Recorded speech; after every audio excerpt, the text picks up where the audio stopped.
Tido por Deus e com muita sabedoria, o irmão Swaggart reuniu esses comentários bíblicos para ajudar os crentes. Os comentários da Bíblia, elaborados por James Swaggart, podem ser considerados um dicionário bíblico, uma enciclopédia bíblica. Com esses recursos, você terá a oportunidade de se aprimorar. Para fazer o seu pedido, ligue ou visite o site.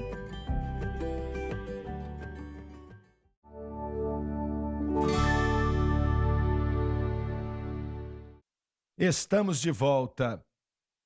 Olha, podemos falar sobre a depressão ou a opressão?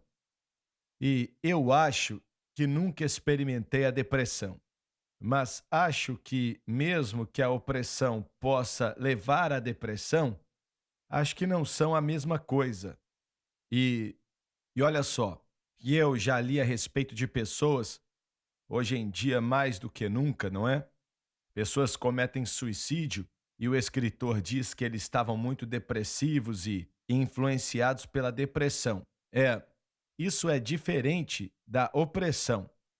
Eu gostaria de falar um pouco sobre a opressão. Eu mencionei que é pressão. É Satanás tentando nos esmagar. É como se você pegasse uma garrafa de água e apertasse. Se essa garrafa de água estivesse cheia e fechada, é difícil apertá-la até que ela exploda. Mas se você abrir, se um pouco da água já estiver saído, você pode apertar a garrafa e ela vai ceder.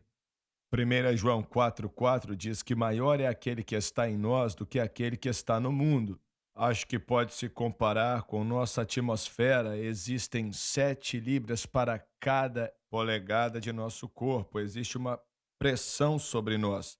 E acho que Satanás faz a mesma coisa com medidas e valores diferentes. Mas a resposta é permitir que o Espírito Santo trabalhe em nós. Estou pensando na Escritura que diz: fortaleça o homem interior. Isso é uma obra do Espírito Santo, que pode nos dar força por dentro, maior do que Satanás está tentando nos matar no exterior. E creio que essa é a resposta para a opressão. Se uma pessoa continua a permitir que essa opressão continue em sua vida e seu coração, pode dar na depressão e acaba sem esperança. A esperança é uma confiança a respeito do futuro, é uma fé para o futuro. Então, estamos falando do objeto de nossa fé. Se nossa fé está no objeto correto, então vamos ter fé não só a respeito de hoje, mas de amanhã também, que contradiz totalmente a falta de esperança, que é a depressão. Pessoas que sofrem com depressão, existe um espírito que literalmente os toma. E não é tanto uma questão que eles sabem de algo e não sabem de uma outra coisa. É que esse espírito, e eles não são capazes de contra-atacá-lo, não podem vencê-lo, eles não conseguem, porque eles não são fortes o bastante para vencê-lo. E creio que não somos fortes o bastante para vencer nada que Satanás tenta fazer em nossas vidas, mas temos nossa fé no objeto correto. A força de Deus vem e nos capacita a contra-atacar os ataques do inimigo. Deixa eu te dar algo que me abençoou, não tem nada a ver com depressão ou opressão, mas ao mesmo tempo pode ter tudo a ver com isso, falando da minha vida. Mas o Senhor me falou, nas palavras de Davi, acho que Salmo 34 ou 37, acho que é o 34 mesmo. Davi disse: bendirei ao Senhor o tempo inteiro. Seu louvor estará constantemente em minha boca. Imagina só. Seu louvor estará em minha boca constantemente. O Senhor me falou que em todos os instantes eu tenho que começar a louvar o nome dele, mesmo que seja subconscientemente em espírito, de maneira que quem estiver sentado aqui onde o Bob está não me ouviria. Mas ele me mandou fazer isso e foi muito difícil no começo. Eu sentia Satanás lutando com aquilo, mas depois de um tempo ele saiu e não voltou mais. E isso me encorajou, me fortaleceu para encher a minha mente com o louvor dele. Eu te amo, Senhor. Te agradeço pelo que o Senhor está fazendo por mim. Te dou louvor e a glória. Palavras desse tipo. E Satanás não aguenta isso. Ele não aguenta isso. E é difícil no princípio fazer algo assim. Vai ser difícil mesmo. Mas provavelmente, talvez não, mas provavelmente ele vai lutar. É o que ele faz. E um outro incidente. Ele diz através do profeta Isaías a ordenar acerca dos tristes de Sião. E você pode deixar as últimas duas palavras. Os que estão tristes, se lhes dê ornamento por cinza, óleo de gozo por tristeza, veste de louvor por espírito angustiado, a fim de que chamem árvores de justiça, plantação do Senhor, para que ele seja glorificado. E isso aí cobre muita coisa. E ele disse, vou ler outra vez, pois é poderoso. Isaías 61:3. Muito obrigado, é isso aí. Diz a ordenar acerca dos tristes de Sião, que se lhes dê ornamento por cinza. Imagina só, muita gente vê sua própria vida como cinza, que não vale nada e é uma cinza. Mas ele diz que vai dar ornamento por cinza, óleo de gozo por tristeza, veste de louvor por espírito angustiado, a fim de que se chamem árvores de justiça, plantação do Senhor, para que ele seja glorificado. Essa é a primeira passagem em Isaías, como ele disse, que o Senhor me revelou isso. E eu tenho visto o meu espírito fortalecido e todo momento de todo dia a minha mente, ela pensa nisso. Começo a louvar e adorar ao Senhor e em silêncio, eu não arrumo uma gritaria, né? Nada desse tipo. Mas eu te prometo que se você fizer isso, vai te abençoar. Se você fizer isso, você vai ver o medo sumir. Se você fizer isso, a opressão vai ter que sumir e a depressão vai ter que vazar. Eu creio nisso de todo o meu coração. A palavra de Deus diz que ele habita em meio aos louvores do seu povo. Então, quando louvamos, estamos caminhando por fé. Em nenhum lugar na Bíblia nos diz que quando você sentir vontade de louvar, é um mandamento louvá-lo, porque ele é digno de nosso louvor.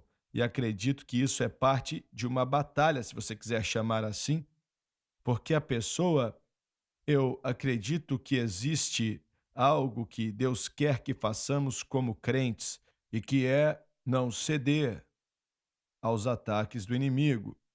Com certeza, mas costumávamos a dizer, eu oro até a situação ficar boa.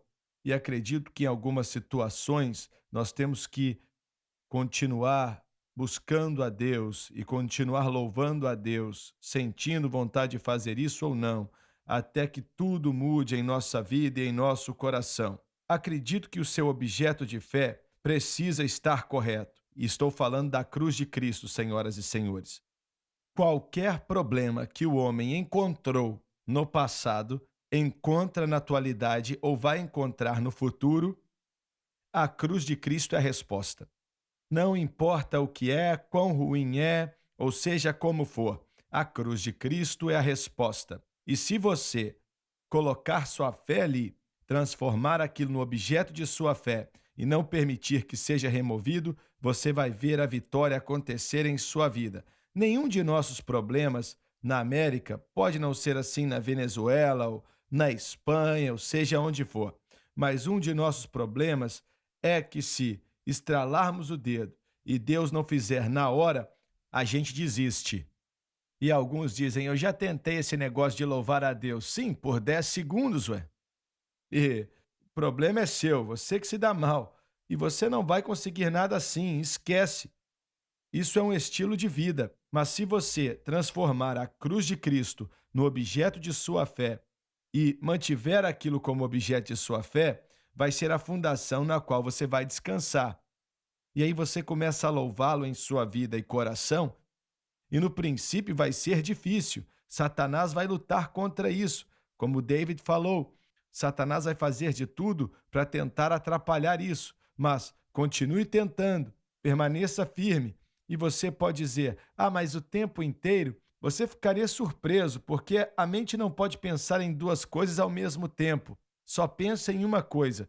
Você pensa que sua mente está fazendo isso, aquilo e aquilo outro, mas ela quase não descansa na graça de Deus, na ajuda de Deus e na glória de Deus. Você ficaria surpreso no pouco que a gente depende. E eu já pensei em muita coisa, às vezes eu digo para o Senhor, coisas que eu não devia ter pensado, devia ter louvado ao Senhor, mas cada vez mais temos esse problema, pouco a pouco. E o Senhor me mostrou isso há mais ou menos dois anos e meio atrás. E eu pratico isso hoje mais do que já pratiquei. E quero chegar a um ponto aonde estou louvando a Deus em todo instante. Senhoras e senhores, eu me lembro que eu conhecia o Mark Bontemps muito bem. E você também conhecia um dos grandes missionários em Calcutá, na Índia. Se você estivesse perto do Mark, eu lembro de um jovem aqui que foi levá-lo para o aeroporto. Ele voltou falando, é o homem mais esquisito que eu já vi na minha vida. E eu falei, por quê? Porque ele foi louvando ao Senhor desde aqui até o aeroporto. E se fizermos isso e continuarmos fazendo, você vai começar a ver uma mudança em sua vida. Eu quero ler um versículo em 2 Coríntios, capítulo 10, versículo 4. Porque as armas de nossa milícia não são carnais, mas sim poderosas em Deus para a destruição das fortalezas, destruindo os conselhos e toda a altivez que se levanta contra o conhecimento de Deus e levando cativo todo o entendimento à obediência de Cristo. Filipenses 4:8 diz: pense nessas coisas, tudo que é verdadeiro, que é honesto, tudo que é justo, tudo que é puro, tudo que é amável, tudo que é de boa fama, nisso pensai. É exatamente o que você está dizendo. Quando enchemos a nossa mente de coisas boas e nos concentramos em coisas boas, quando louvamos, a nossa imaginação, nossos pensamentos têm um impacto tremendo em nossas vidas e corações. Eu te falei que daríamos a solução e fizemos isso, mas não vai ser algo instantâneo, como muita gente quer. Mas se você fizer isso com frequência, eu garanto que você vai vencer o mundo, a carne e o diabo. E quando a opressão, a depressão te perturbar, e não me perturba mais, louvado seja Deus, Ele é fiel. Até a próxima.